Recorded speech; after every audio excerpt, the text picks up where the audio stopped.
Saya sempat tidak terlalu perhatian dengan masalah virus corona, kecuali yang berkaitan dengan masalah agama, khususnya tentang hadis seputar obatnya, doa dan zikir penangkalnya, serta beberapa tips duniawi untuk menjaganya.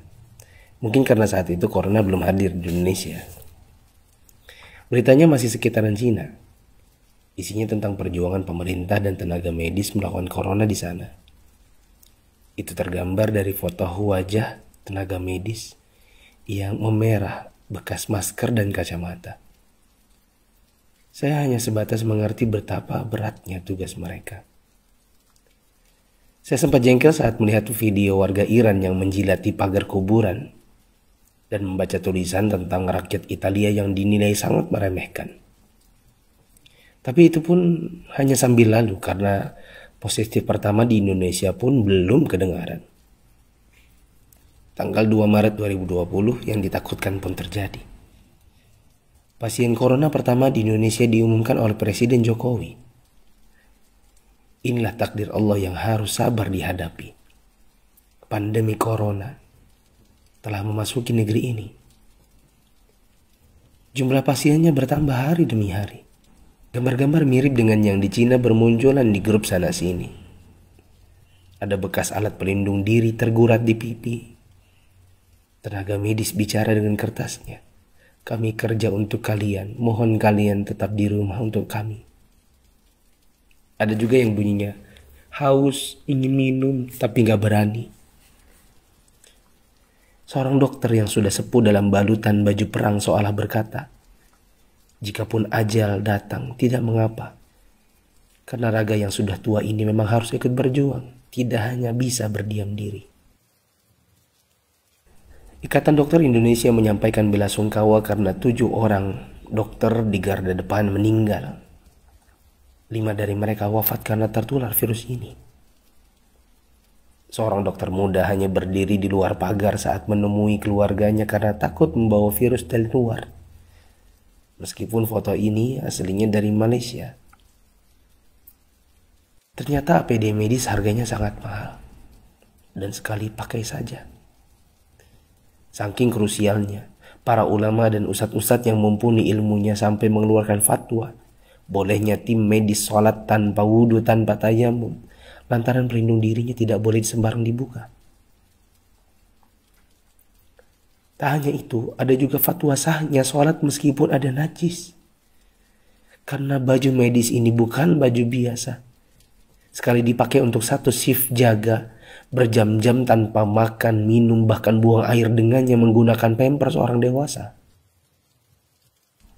Bayangkan lagi jika dokter dan perawat wanitanya adalah ibu atau saudari kita yang sedang mengalami datang bulan. Dan lagi deras-derasnya. Atau dia istri kita yang harus berjuang di rumah sakit, sementara punya bayi yang juga harus disusui tapi tak bisa. Ada pun yang wafat, mayatnya tidak bisa dimandikan, bahkan tidak ditayamumkan seperti biasa, hanya disolatkan dan dikubur bersama plastik membungkusnya. Melihat dan membaca berkali-kali, saya pun akhirnya bisa memahami dengan hati. COVID-19 ini bukan sakit biasa, dan tugas tenaga medis sangat berat terasa. Kalau bukan karena tidak ingin ditanya keluarga ada apa, saya banyak mengalirkan air mata. Untuk pasien positif corona dan keluarganya, sabar ya. Insya Allah sembuh tidak lama. Jika bersabar, kita dapat pahala. Di rumah dulu sampai negatif. Kasihan jika virus ini menular ke orang lain. Apalagi kepada yang punya penyakit penyerta dan lanjut usia. Untuk yang harus keluar dan tidak ada pilihan kedua, semoga Allah memberikan saya dan teman-teman keselamatan dan rezeki untuk keluarga. Jaga kesehatan ya. Usahakan jaga jarak dengan orang di sekitar kita. Kita tidak tahu siapa yang tertular, siapa yang sehat. Karena yang positif corona pun bisa jadi tidak merasa karena tidak ada gejala. Untuk yang masih abai dari solidaritas bersama, Saya ingin mengetuk pintu hati dan meminta waktu teman-teman sebentar saja. Yuk kita berpikir bersama. Jika teman-teman menggunakan media sosial atau punya kotak kaca media massa, teman-teman pasti sudah mendengar berbagai penjelasan wabah yang melanda. Pemerintah, dokter, para pakar sudah bicara. Dari wawancara hingga rekaman video HP sederhana. Para ahli statistika mengemukakan data dengan tabel, grafik, dan semua media yang mereka punya. Teman-teman pun tinggal ketik halo di WA COVID-19 dan bertanya dengan input satu huruf saja. Jika data itu jelimet untuk dibaca, mungkin teman-teman bisa nonton versi kartunnya. Semua tenaga sudah dikerahkan oleh berbagai kalangan untuk membuka mata hati kita. Jika tidak ada waktu untuk membaca, meme korek api pun sudah tersebar di mana-mana. Sampai-sampai ada yang berpikir, mungkin kalau simulasi penularan virus corona ini pakai video game, barulah anak muda yang meremehkan corona akan mengerti dan percaya. Mereka pun membuatkan potongan video gamenya. Artinya, jika usaha seperti ini masih belum menyadarkan kita, entah dengan cara apa lagi. Apakah tongkrongan kita butuh ditembaki dengan gas air mata baru kita mau meninggalkannya? Pemerintah tidak minta uang dari kita. Mereka hanya ingin kita mengikuti arahan mereka. Untuk yang menimbun dan menipu, semoga Allah memberikan teman-teman hidayah dan memaafkan dosa-dosa kita semua. Dan menimbun barang yang dibutuhkan masyarakat saat masa sulit itu termasuk dosa. Rasulullah SAW bersabda, la yahtakiru illa khati. Tidaklah menimbun barang kecuali orang yang berdosa. Terlebih lagi bila menipu dan berdusta. Kami hampir tertipu dengan penawaran masker murah yang tadinya kami akan bagikan gratis kepada orang-orang yang membutuhkannya. Di mana hati kita? Apa kita bisa tertawa saat orang lain menderita?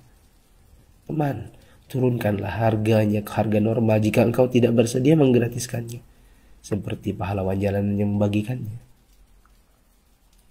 Untuk yang kaya yang sesungguhnya itu adalah jika harta itu bermanfaat bagi orang di sekitar kita, bukan hanya untuk pribadi semata.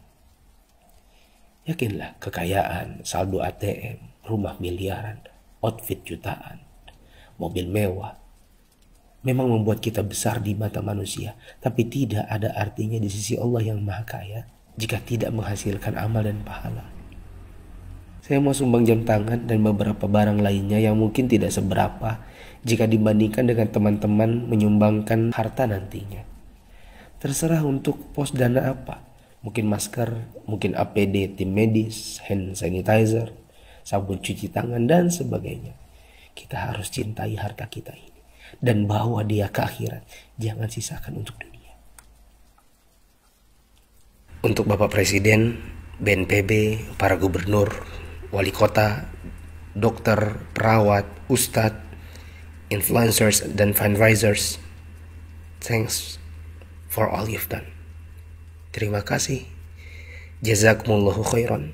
Semoga Allah balas teman-teman dengan tambahan iman, hidayah, dan pahala, hingga kita semua bisa dikumpulkan Sang Pencipta di dalam surganya. Jika menurut teman-teman ada orang di luar sana yang belum tergerak hatinya untuk punya empati kemanusiaan dalam wabah corona ini, coba kirim ke mereka. Siapa tahu setelah ini mereka bangkit mengerjakan amal kebajikan dan kita ikut dapat pahalanya.